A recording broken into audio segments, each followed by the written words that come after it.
9 months later, the quiet routine of St. Mary's Hospital was shattered by screams of terror. In the maternity ward, chaos erupted as jets of fire suddenly shot from the eyes of a newborn baby girl. Nurses dropped their instruments and fled, while doctors backed away in horror. Only Happiness remained calm, reaching for her daughter with trembling but determined hands. "Kill it," one of the nurses shouted from the doorway. "It's an evil spirit." "No." Happiness clutched her baby closer. "She's my daughter. My gift from the river goddess." This started after Happiness suffered childlessness for years after marriage. The humid air clung heavily to Happiness's skin as she made her way down the worn dirt path leading to the village river. 8 years of marriage had passed without the blessing of a child, and the weight of her barrenness felt heavier with each passing season. The wooden water bucket swayed gently in her grip, her footsteps automatic after years of making this same journey. But today was different. Today, her heart was too full of sorrow to maintain the careful mask she wore in the village. As she approached the riverbank, the evening sun painted the water's surface in shades of amber and gold. Happiness fell to her knees at the water's edge, her tears falling freely into the gentle current. "Oh great river goddess," she whispered, her voice breaking, "I have tried everything. The traditional healers, the hospitals in the city, even the powerful Dibia from the next village. Please, I beg you, bless me with a child. I will do anything." The river's surface began to ripple, though there was no wind. A soft glow emerged from beneath the water, and a figure rose from its depths, the river goddess herself, her form shimmering like moonlight on water. Her voice was like the gentle flow of the river, both soothing and powerful. "Happiness, I have heard your cries. I can grant your wish, but the child I will give you will be different.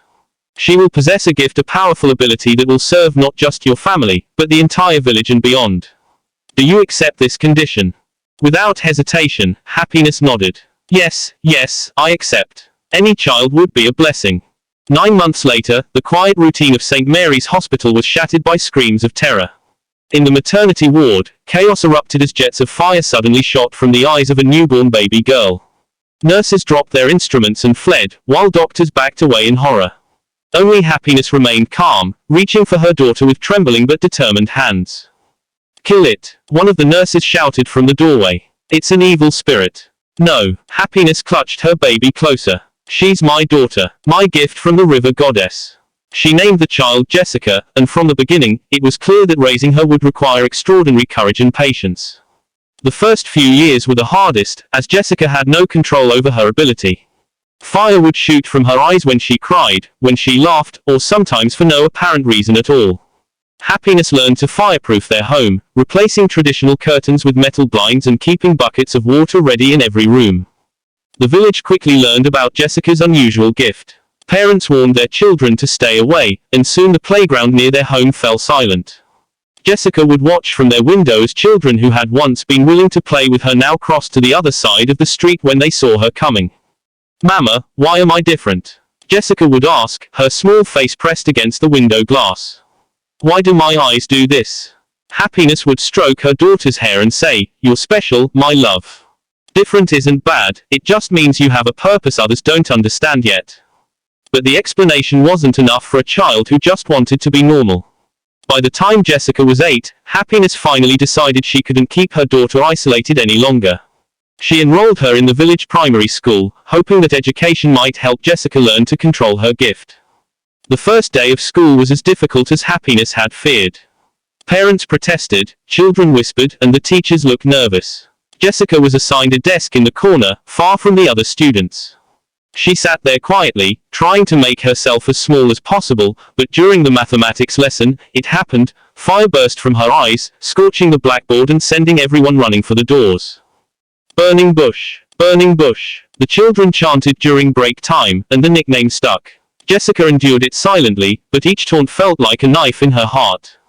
The situation grew worse when things began disappearing from the classroom: pencils, notebooks, lunch items. When a student's meat pie vanished and the teacher punished the entire class, Jessica couldn't take it anymore. She ran home in tears, refusing to return until her mother explained everything. The next morning, Happiness took Jessica to the river before dawn.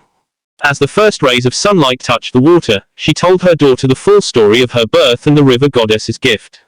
As if summoned by the tale, the goddess herself appeared, her form more substantial in the early morning light. My child, the goddess said, her voice like water over stones, your gift is not a curse. You see what others cannot, the darkness in hearts, the evil deeds done in shadow. The fire in your eyes burns brightest when injustice is near. She bent down and scooped water from the deepest part of the river, holding it out to Jessica. Wash your face with this water, and you will begin to understand. Jessica did as she was told, and immediately the world seemed different. She could sense things she hadn't before, intentions, lies, the weight of guilty consciences. On their way home, when her eyes began to burn, she followed the sensation into the bush. There they found Marzi Okonkwo, the palm wine tapper, adulterating his wine with chemicals. Please, he begged when confronted, business has been bad. I needed to make more money. Jessica felt a new confidence as she destroyed the contaminated palm wine with her fire. Never do this again, she warned, or next time I'll tell the whole village. Word of Jessica's intervention spread quickly through the village. When she returned to school, the taunts of burning bush continued, but she held her head high. During morning assembly, when her eyes began to burn, she followed the sensation straight to the principal's office. There, she caught him in the act of falsifying his son's examination results, a practice, she learned, that had been going on for years. The evidence she provided led to the principal's arrest and his son's expulsion. Suddenly, her classmates looked at her differently. They realized that the fire from her eyes wasn't random, it was a signal that something wrong was happening nearby. Former tormentors became allies, and those who had wronged her came seeking forgiveness. The village king, impressed by reports of Jessica's ability to expose wrongdoing, invited her to join the village security committee. Under her watchful eyes, crime rates plummeted. Thieves fled to other villages, knowing they couldn't hide from her gift. The village became known as one of the safest in the region. After completing her secondary education, Jessica knew she could do more. She applied to join the police force, where her unique ability quickly made her invaluable. Criminal investigations that might have taken months were solved in days. Kidnapping rings were broken up, drug cartels dismantled, and cybercrime syndicates exposed. Her rise through the police ranks was meteoric. By the time she reached the position of Inspector General of Police, Jessica's reputation was legendary. Criminals spoke of her in whispers, warning each other that no darkness was deep enough to hide from her burning gaze. She used her position to reform the police force from within, dismissing corrupt officers and promoting those with genuine integrity. One of her most significant cases came during a presidential election. As the results were being tallied, Jessica felt the familiar burning in her eyes. Following her instinct, she discovered the electoral chairman and his conspirators attempting to alter the results in favor of a corrupt candidate. The exposure of this plot not only led to the chairman's conviction but ensured that the true winner, a reform-minded candidate, took office.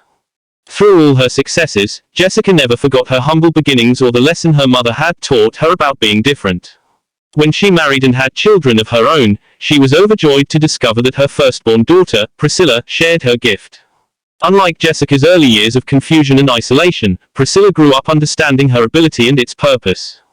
Remember, Jessica would tell her daughter, our gift isn't about the fire, it's about bringing light to darkness. We see what others can't because we're meant to protect those who can't protect themselves. As Jessica watched Priscilla grow and master her ability, she often thought back to that day at the river when the goddess had appeared to her. What had seemed like a curse had become a blessing not just for her family, but for an entire nation. The fire in her eyes had burned away corruption, exposed injustice, and helped build a better society. Happiness, now a proud grandmother, would sometimes visit the river at sunset. She would thank the goddess for her gift, not just the child she had longed for, but the warrior for justice her daughter had become. And in the gentle rippling of the water, she could sometimes hear the goddess's approval. Jessica's legacy extended far beyond her own achievements. She established a special unit within the police force dedicated to rooting out corruption, staffed by officers of unquestionable integrity. She worked with educational institutions to develop programs teaching ethical leadership and civic responsibility. And most importantly, she showed a generation of young people that being different wasn't a curse, it was an opportunity to make a difference. The story of the girl with fire in her eyes became legend, told in villages and cities across Nigeria.